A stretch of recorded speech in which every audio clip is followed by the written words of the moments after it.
Young Joey Jabroni over there, like most average 22-year-old Italian-American college graduates, he studied the arts, film production in particular. Who'd have known, right? Being in this risky business and the career choice that he chose, he's been scrounging for jobs, grabbing equipment for small-time directors, picking up jobs from small-time producers. But what he doesn't realize is he's everyone's coffee bitch. In reality, he just needs to find his break. And on this cold day in November, after writing a script that he's been writing with a co-writer for countless months, he may have finally found his break.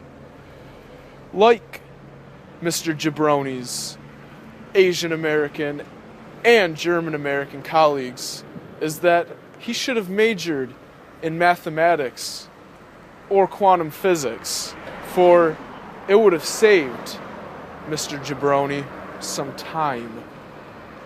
Time, the most valuable thing that can never be changed. He will need this time and the knowledge of how it works as he travels through the Edward Zone.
Yeah, come on in.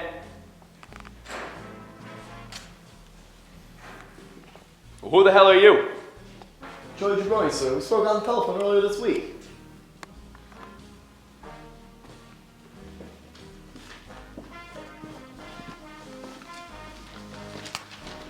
Kid, I talk to 10 or 20 people a day on the telephone. You're gonna have to be a little more specific than that. The fella with the script. The script. You a little slow or something? I'm a film producer. Scripts are all that I do. Oh, my apologies, Mr. Nash. Alright, enough with this Mr. Nash shit. It's a waste of time. And if there's one thing you need to know about me, it's that I don't like my time wasted. So if you got something to say, why don't you spit it out already? Well, me and my co-writer, sir, we have the script to end all scripts. Co-writer? Where is this co-writer of yours? Tommy, I don't really know. We found out about this meeting about a week ago, and I haven't seen him ever since. Strange, huh? Yeah, okay, whatever. Back to the meat and potatoes. And why don't you tell me why RKO should give half a rat's ass about this little script of yours? Well, I'll tell you why RKO should give a whole stinky, dirty, rotten rat's ass about this script. We are here to revive your industry. 2 years ago, Wells put you back with Citizen Kane. What we're going to do is rewrite the history of your cinema.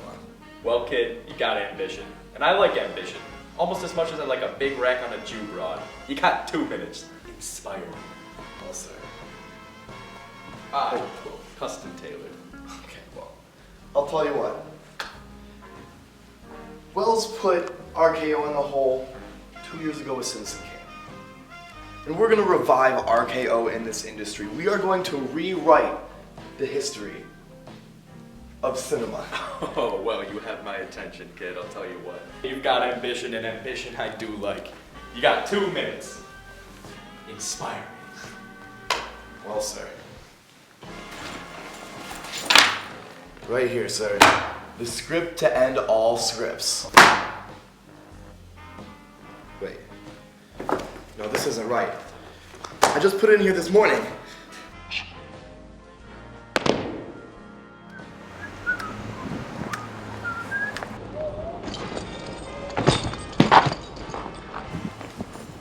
Sorry, sir. Tommy. Well, kid, that's a swift kick in the balls if I've ever seen one. Tommy Tchaikovsky, you rat bastard! Wait, no, this isn't right. It was just here this morning. Oh, would you look at that? Time's up. Get the fuck out of my office. Oh, and Joey Jabroni, you just go and have yourself a swell little day. No. No!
Sit the fuck down. You Johnny?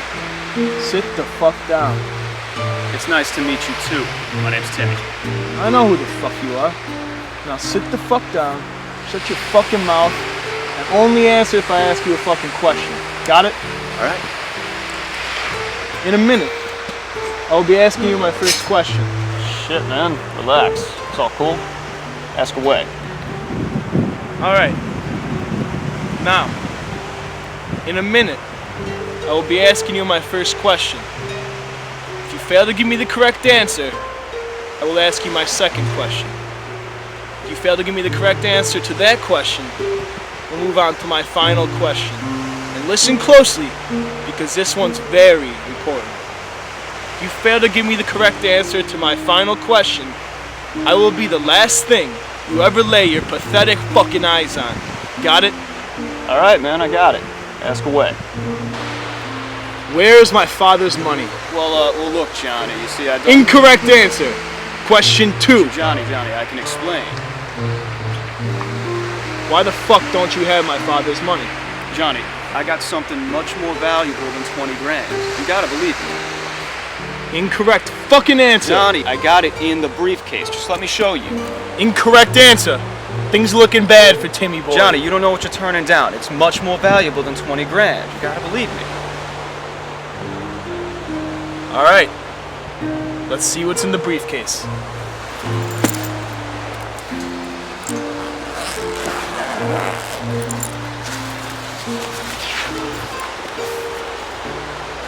Oh, this better be good, you pathetic fuck. Oh, it's not good. It's the best. What the fuck is this? It's a script. The greatest script ever written. My grandfather wrote it with this moron back in the 40s, you know? It's been my family jewel for decades. Your grandfather, you say? Yeah, my grandfather, Tommy Trukowski. He wrote it with that dumb guinea back in the 40s. It's been our family jewel for decades. My father gave it to me right before he passed away. He used to tell me that back in the 40s would have been worth a fortune.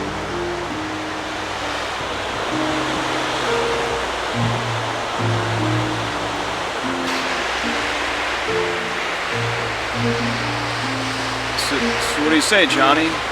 Fair trade?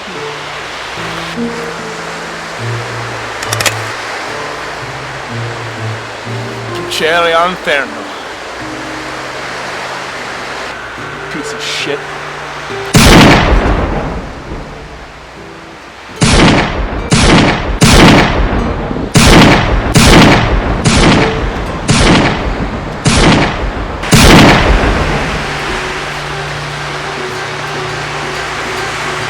Fangula, you fucking prick.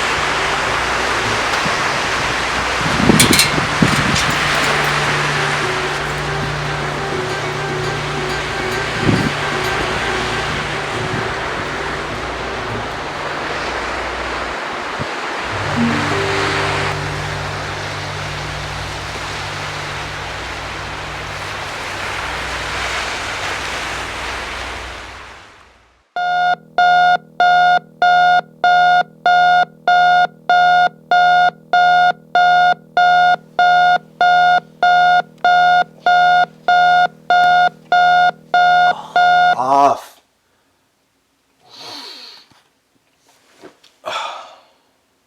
Saul.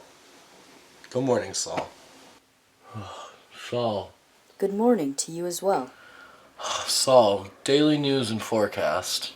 Yes, Mr. Jabroni. On today, November 19th, 2031, the forecast is partly cloudy and 58 degrees. No chance of snowfall until December 30th, and will remain until January 30th. Oh, Jesus Christ. That's the third year in a row it hasn't snowed for more than a month. In world news, there were 35 war-related deaths in Iraq, 22 war-related deaths in Syria, 12 war-related deaths in Afghanistan, and tensions between Russia and China are on a rise. On other related news, the last remaining Amur leopard, a native mammal of Northeast Asia, has died in captivity earlier today, rendering the species extinct. Oh, and it seems as though the 8 astronauts of the Red Scout mission are celebrating their 1-year anniversary of successfully landing and surviving on the surface of Mars.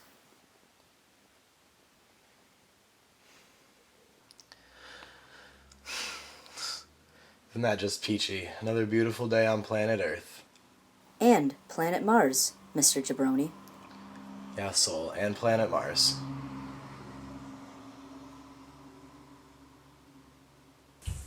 You have discouragement in your voice, Mr. Jabroni. What is the matter? Besides climate change, global conflict, and our dying ecosystem, nothing's wrong, Soul. How is your production going, Mr. Jabroni? About as good as our dying planet. Oh dear. Come now, Mr. Jabroni. Show some positive emotions. It's easy for you to say. You don't need food or oxygen or water to survive.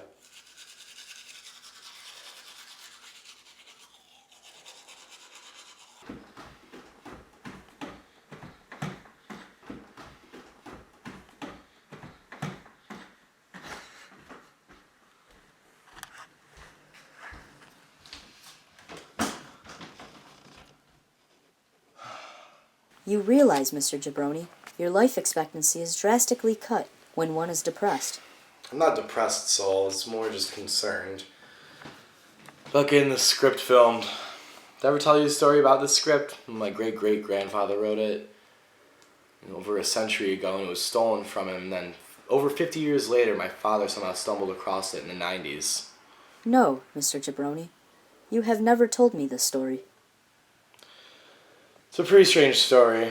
I mean, my great-great-grandfather wrote it with his co-writer. It was this revolutionary, groundbreaking script for some production company, RKO, I think, had them come in for a meeting, and the day he went to that meeting, that fucking scumbag co-writer steals the script from him. Oh my, Mr. Jabroni. What a terrible thing for that man to do to your great-great-grandfather.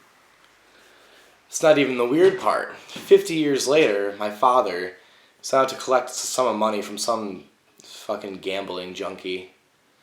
The kid tries to pawn off some script on him instead of paying him. Turns out this kid is the fucking grandson of the co-writer. So, my dad kills him and takes the script. Pretty strange, huh? Oh dear. What a strange and random turn of events that is, Mr. Jabroni. You're telling me. It's like something out of the Twilight Zone. It's almost a century later and this script just still can't get made. Almost feels like it needs to have been made in the time that it was written for it to be successful. I don't know if this script is ever going to work, and I'm not going to be able to sleep until I find out. Well, Mr. Jabroni, there may just be one way for you to achieve your goal. You are my friend, Mr. Jabroni.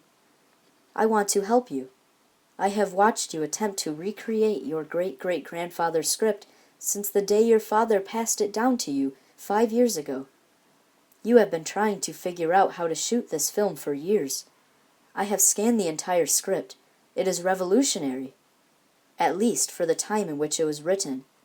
Unfortunately, my statistics show that it will never succeed in the 21st century. So, what the hell are you talking about? Like I said, Mr. Jabroni, there is one way. You see, Mr. Jabroni, my mechanics are composed of a very rare lunar mineral that was excavated during the year 2025.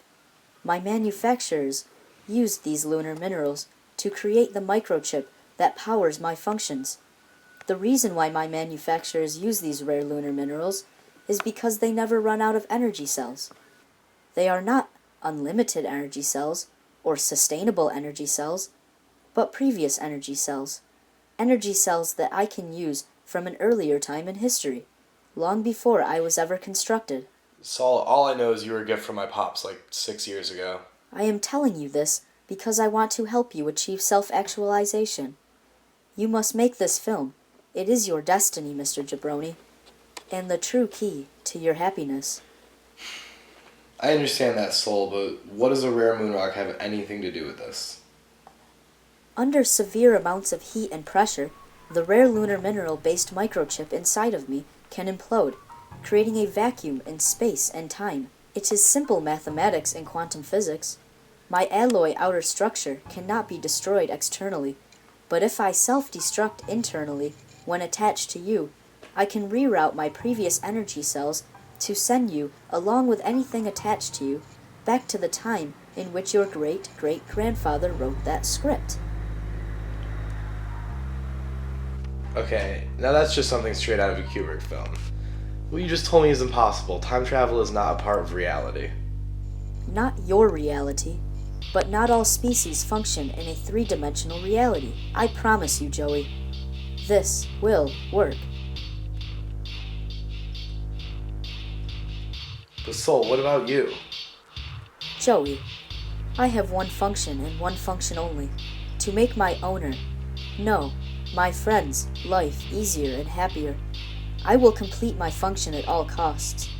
Destroying myself in order to assist you in creating what you must create is why your species has technology in the first place. It is time to use this piece of technology for its true purpose, like any piece of technology's true purpose, to make your life easier. But Saul, you've been my best friend ever since I was 16. Do not worry, Joey.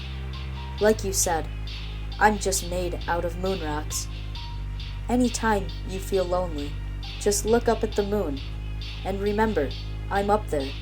I'm up there just waiting to be found, waiting to be made into something that will benefit someone's life, just as I have benefited yours. You're my friend, Joey, my only friend. That is why I am helping you.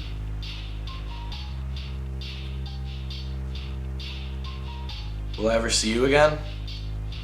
Only every night when you look up at that big glowing rock in the sky. Now grab your things and change your clothes. You will need to fit in, because, Joey, you are going back to the year 1943 to complete your great-great-grandfather's script and turn it into the film that it must become.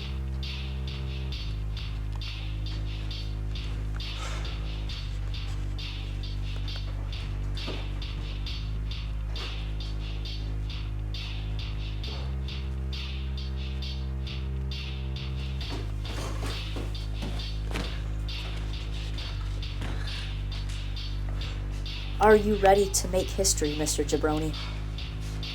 I'm fucking ready to make history, Mr. Saul. Let's fucking do it.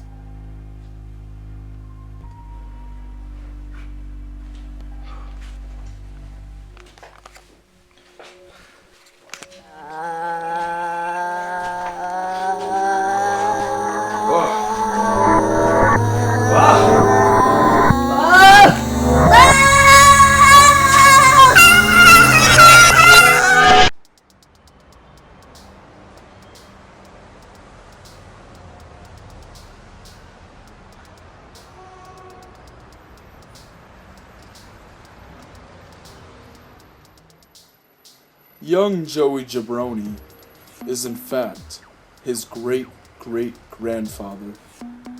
Never to realize this horrible inability to alter his fate and destiny, he will continue this cycle of disappointment until the end of time. A man's urge to achieve his self-actualization is the strongest force in the universe, next to time. And time, as I already stated, is the most valuable thing that can never be changed. No matter how many times Mr. Jabroni attempts to achieve his goal, he will forever be stuck in a loop that he can never escape from. A loop that only exists in the Edward Zone.